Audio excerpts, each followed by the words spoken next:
আমার জন্য কিন্তু আজকে একটা খুব আনন্দের দিন। আজকে আল্লাহর কাছে আমি হাজারো শুকরিয়া জানাই, লক্ষ শুকরিয়া জানাই যে আল্লাহ আমাকে সেই তৌফিক দিয়েছেন আজকে যে আমি আমার কথা আজকে রাখতে পেরেছি। আমাদের লক্ষ্য পরিষ্কার, বাংলাদেশের ভাগ্যের পরিবর্তন করা, বাংলাদেশের মানুষের ভাগ্যের পরিবর্তন করা। চা শ্রমিকরা অত্যন্ত কষ্টে থাকে আমরা জানি, সে ধীরে ধীরে তাদেরকে একটু ভালো অবস্থায় যাতে আনা যায় সেই জন্য আমরা 2 লক্ষ টাকা করে দিয়েছি। আমার জন্য কিন্তু আজকে একটা খুব আনন্দের দিন। কেন জানেন? আজকে থেকে কয়েক মাস আগে যখন নির্বাচনের প্রথম প্রচার অভিযান শুরু হয়, আমি সিলেটের পবিত্র মাটি থেকে সেই প্রচার অভিযান কাজ শুরু করেছিলাম এবং সেই দিনে সিলেটের জনসভা শেষ করে আমি হবিগঞ্জে যখন জনসভা করছি, সেই সময় আমি হবিগঞ্জের জনসভার মঞ্চ থেকে বলেছিলাম যে বিএনপি যদি সরকার গঠন করতে সক্ষম হয় ইনশাল্লাহ, তাহলে আমরা আমাদের চা বাগান শ্রমিকে যে সকল মায়েরা কাজ করে তাদের জন্য আমরা ফ্যামিলি কার্ড দেব। আজকে আল্লাহর কাছে আমি হাজারো শুকরিয়া জানাই, লক্ষ শুকরিয়া জানাই যে আল্লাহ আমাকে সেই তৌফিক দিয়েছেন আজকে যে আমি আমার কথা আজকে রাখতে পেরেছি। আমি আজকে আমার সরকার যে কথা আমি দিয়েছিলাম, আমার সরকার আজকে চা বাগানের শ্রমিকদের যারা নারী শ্রমিক আছেন তাদের কাছে আমরা ফ্যামিলি কার্ড পৌঁছে দিয়েছি আজকে। হ্যাঁ, আমরা হয়তো আজকে সবাইকে দিতে পারিনি, কিন্তু ইনশাল্লাহ আগামী 1 বছরের মধ্যে আমরা প্রায় সকল নারী শ্রমিকের কাছে, চা বাগানের সকলের কাছে আমরা ফ্যামিলি কার্ড পৌঁছে দেব ইনশাল্লাহ।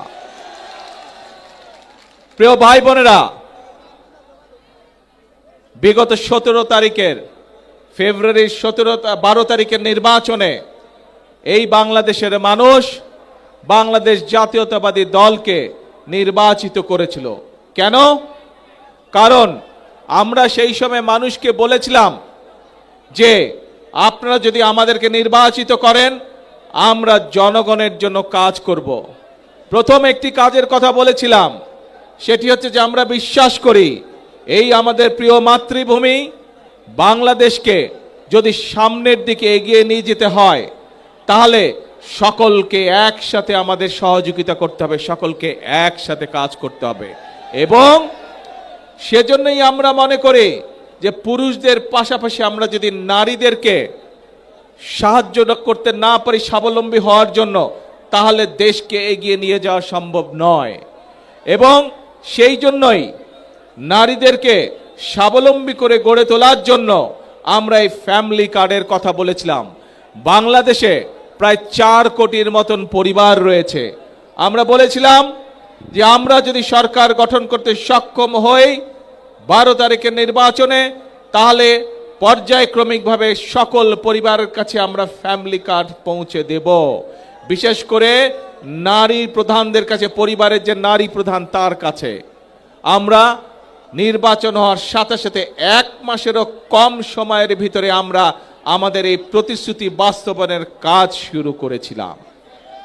প্রিয় ভাই বোনেরা, আমাদের লক্ষ্য পরিষ্কার, বাংলাদেশের ভাগ্যের পরিবর্তন করা, বাংলাদেশের মানুষের ভাগ্যের পরিবর্তন করা। এবং সে কারণেই আপনারা দেখেছেন যে আজকে শুধু ফ্যামিলি কার্ডই নয়, ফ্যামিলি কার্ড দেবার পাশাপাশি এই যে চা বাগানের শ্রমিক, নারী শ্রমিক যারা, তাদের কাছে আমরা অনেকের কাছে আমরা ঘর প্রদানের জন্য 2 লক্ষ টাকা আমরা দিয়েছি 50 জন শ্রমিককে। 2 লক্ষ টাকা করে দিয়েছি 50 জন। আমি এখানে স্টেজের মধ্যে 3 জনের হাতে সেই 2 লক্ষ টাকার চেক তুলে দিয়েছি। আর বাকি আমরা প্রশাসনের মাধ্যমে বাকি যারা পেয়েছেন আজকে সকলের কাছে ইনশাল্লাহ আমরা সেই টাকা পৌঁছে দেব। আপনারা পেয়ে যাবেন সেই টাকা 2 লক্ষ, যাতে চা শ্রমিকরা অত্যন্ত কষ্টে থাকে আমরা জানি, সে ধীরে ধীরে তাদেরকে একটু ভালো অবস্থায় যাতে আনা যায় সেই জন্য আমরা 2 লক্ষ টাকা করে দিয়েছি। এর বাইরেও চা শ্রমিকদের সন্তানরা যাতে লেখাপড়া শিখতে পারে সেই জন্য আমরা তাদেরকে বিশেষ স্কলারশিপ দিয়েছি, তাদের সন্তানদেরকে স্কলারশিপ দিয়েছি। প্রায় 150 জনের মতন 150 জনের মতন চা শ্রমিক পরিবারের সন্তানদেরকে আমরা স্কলারশিপ দিয়েছি। এর বাইরে আমরা এখানে দেখেছেন আপনারা, এই হাজার হাজার মানুষ দেখেছেন যে প্রতিবন্ধী মানুষ কয়েকজন এসেছেন এই মঞ্চে, তাদের হাতে তাদের চিকিৎসার জন্য আমরা 50,000 কাউকে, 10,000 কাউকে আমরা টাকাটা তুলে দিয়েছি, চেক তুলে দিয়েছি। বাকিগুলো আমি কয়েকজনের হাতে দিয়েছি, বাকি টাকাগুলো প্রশাসনের পক্ষ থেকে তাদের ঘরে পৌঁছে দেওয়া